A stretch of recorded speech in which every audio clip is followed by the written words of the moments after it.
Guest joining us in studio today. We haven't seen him in about a month. Jeremy Dalley is a physician assistant at Tripp Family Medicine right here in Twin Falls, Idaho. He's joining us today on Better Health. And Bill Cowley as well, answering the telephones at News Radio 1310 KLIX and newsradio1310.com. First of all, Jeremy, welcome back.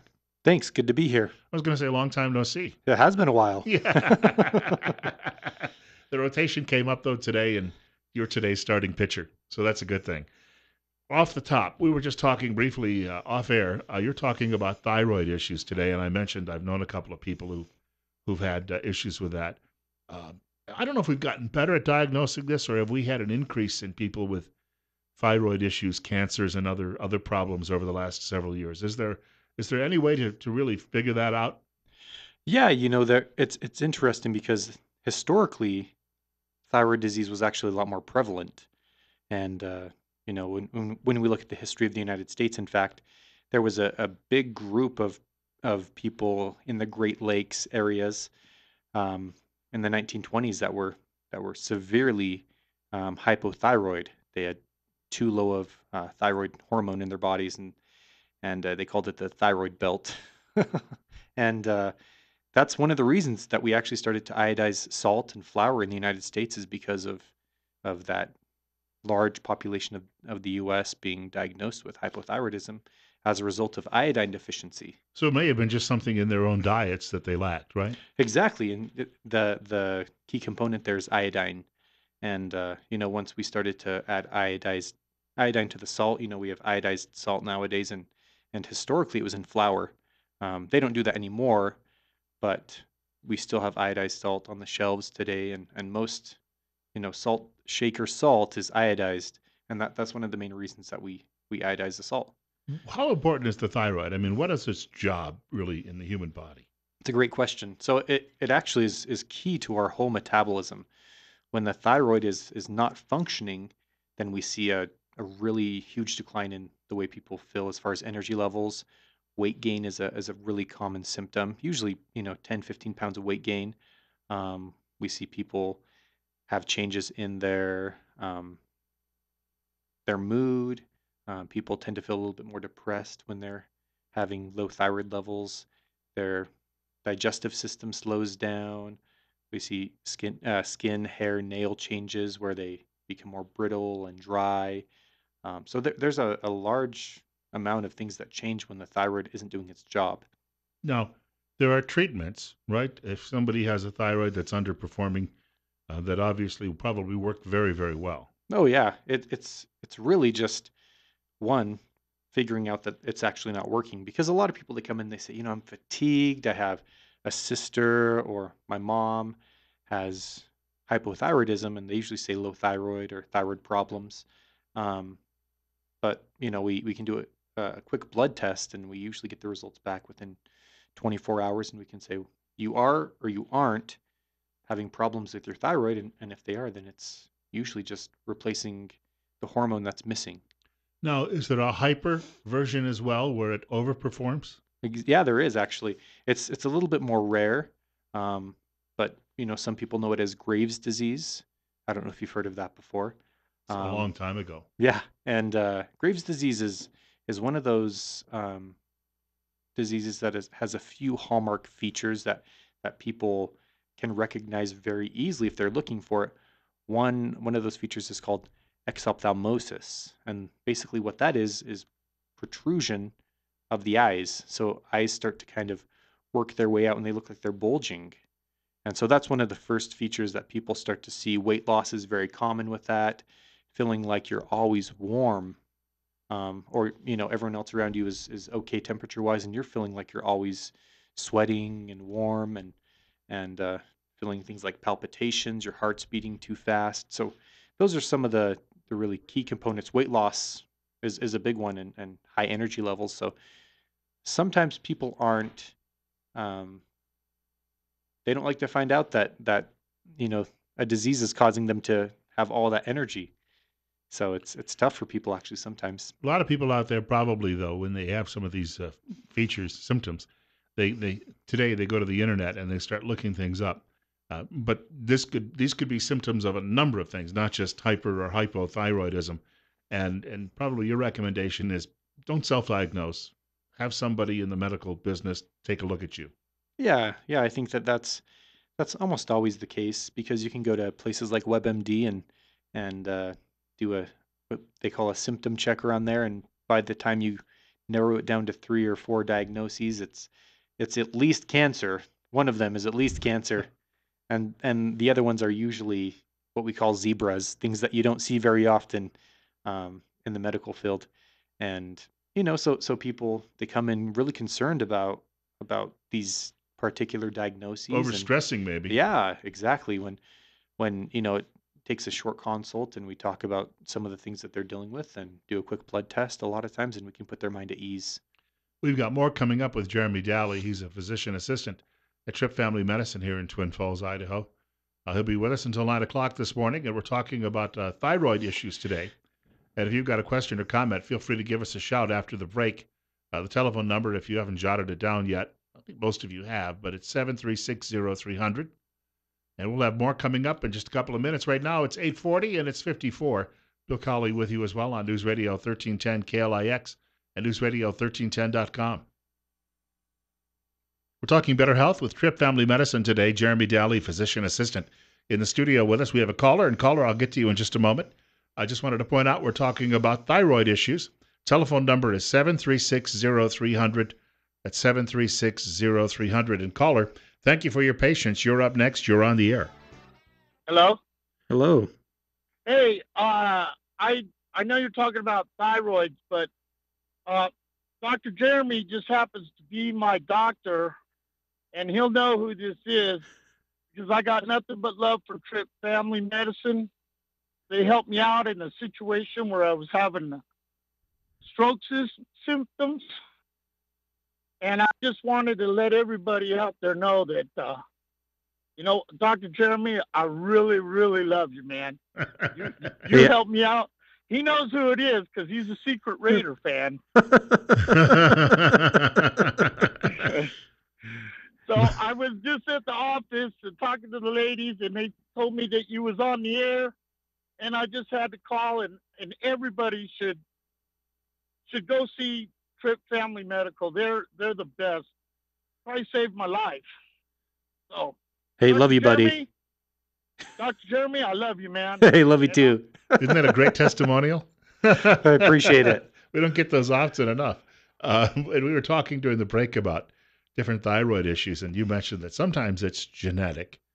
Sometimes, though, on the other hand, if you see it across an entire group of people, a family, and sometimes they're not all related in that family, but it can be some other issue because we have a lot of blended families now. So if you've got 6 people and 3 are a genetic match and 3 aren't, and yet the issue is still there, there's another issue that's going on here. Yeah, and that's kind of the thought of iodine deficiency, and some of the recent research that I've read suggests that over the last 30 to 40 years, we're seeing a decline in iodine intake, and some of that could be related to sodium intake. We've been telling people for years, don't salt your food with a salt shaker.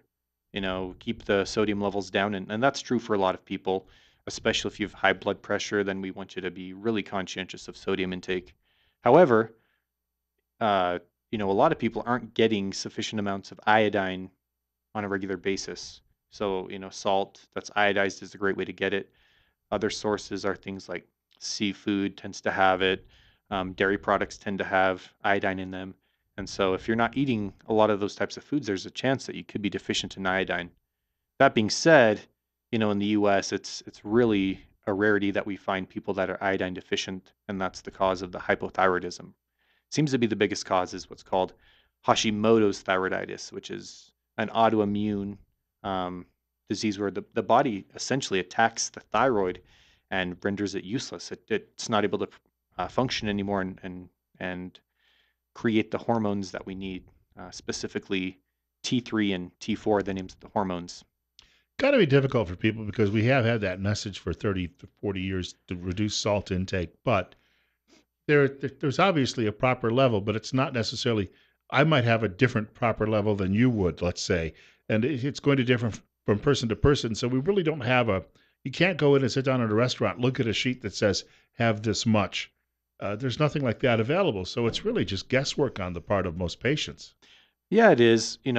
There's some ranges that we recommend as far as sodium levels go for people. Um, Try to reduce levels in people who are having high blood pressure problems to between 1,500 and 2,000 milligrams of sodium a day. But I was mentioning earlier that there's some recent research on sodium that suggests that unless you have a problem, there's no real big need to reduce sodium intake overall. Um, that being said, if you're starting to notice that you're swelling or retaining fluid or things like that, then you're probably overdoing it. And some people will feel that after like a real salty meal, say like a Thanksgiving dinner where they have things like turkey and ham that tend to be quite salty. They can feel that they retain a little bit of fluid, and you're probably overdoing it if you're feeling that.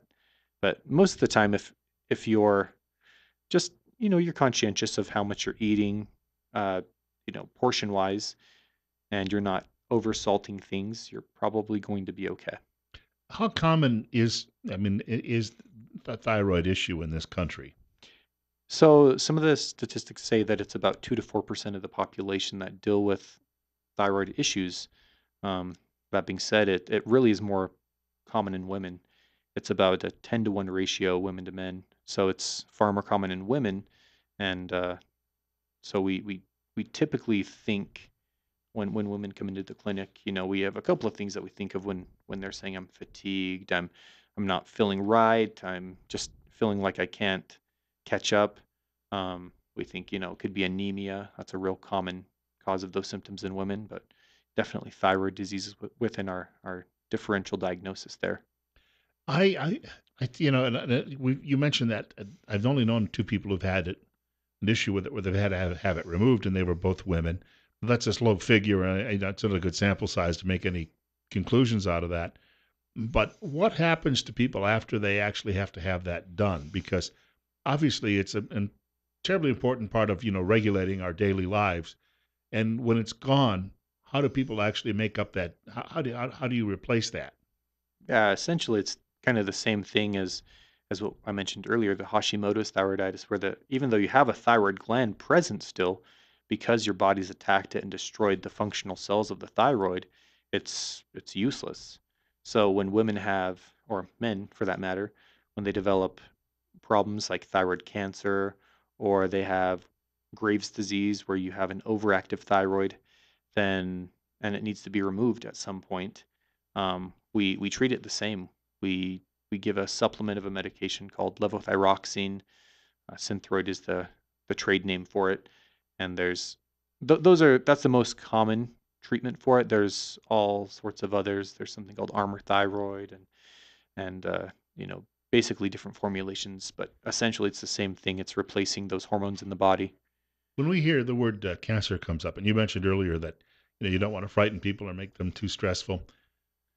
But as cancers go, how does this compare? I mean, if someone obviously has pancreatic cancer, that's a very serious thing. But is thyroid cancer considered to be as serious?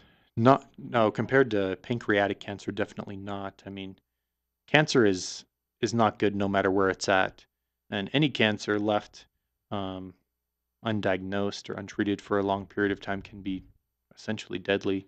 It can spread, but most of the time with thyroid cancers, they're well contained, and if we diagnose them early, and most people will notice a difference. In the front of their neck is where the thyroid gland sits, so just below the Adam's apple or the Eve's apple, if you will, just below the neck there. Got to be fair there. Yeah, Yeah. that's right.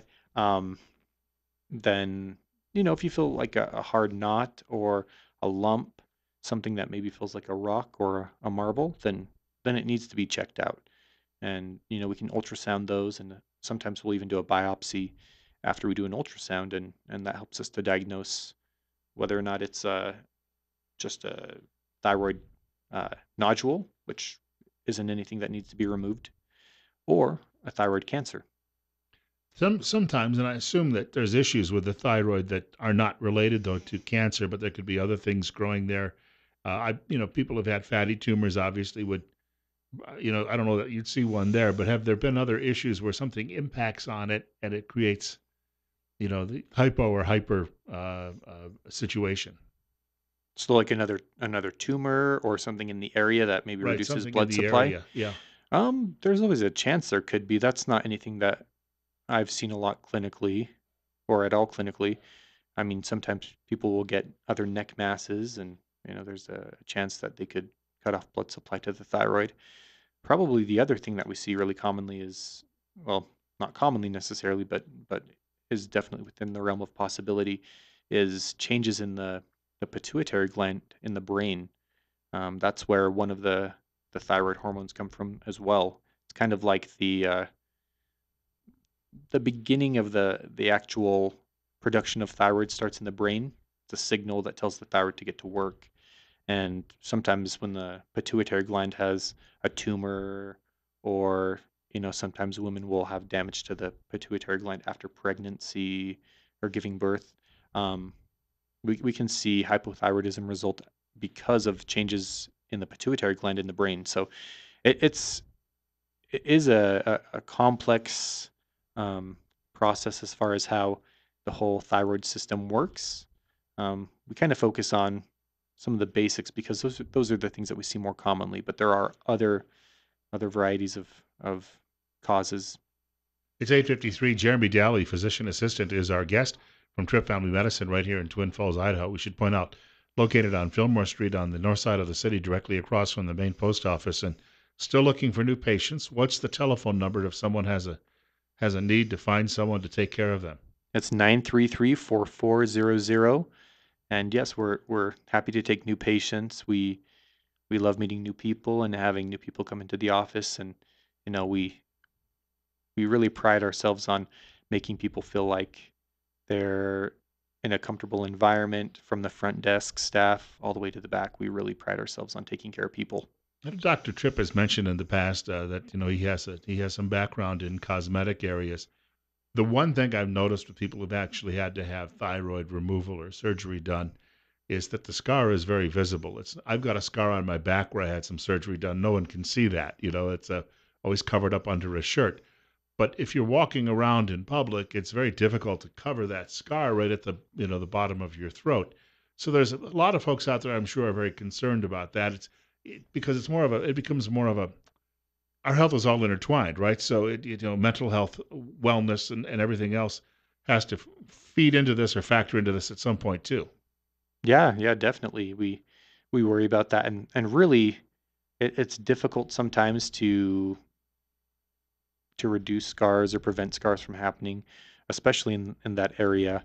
The surgeons that take those out, they do their best to reduce scarring and reduce problems with the skin in that area. But sometimes the best thing you can do um, is just not irritate it too much. Sometimes we'll recommend putting things like vitamin E oil on it or olive oil just to keep it moist as it heals, and that will allow it to kind of soften and not be such a really fibrous scar.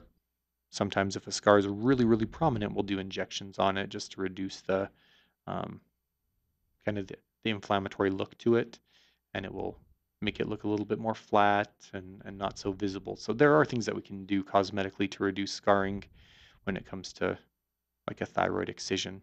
I know a lot of people I've seen who've gone through this. They wear a lot of sweaters or other. They wear the clothing to try to cover it up. But from my perspective, it's not really very noticeable. We tend to notice things more on our own bodies, I think, than family or friends would notice them.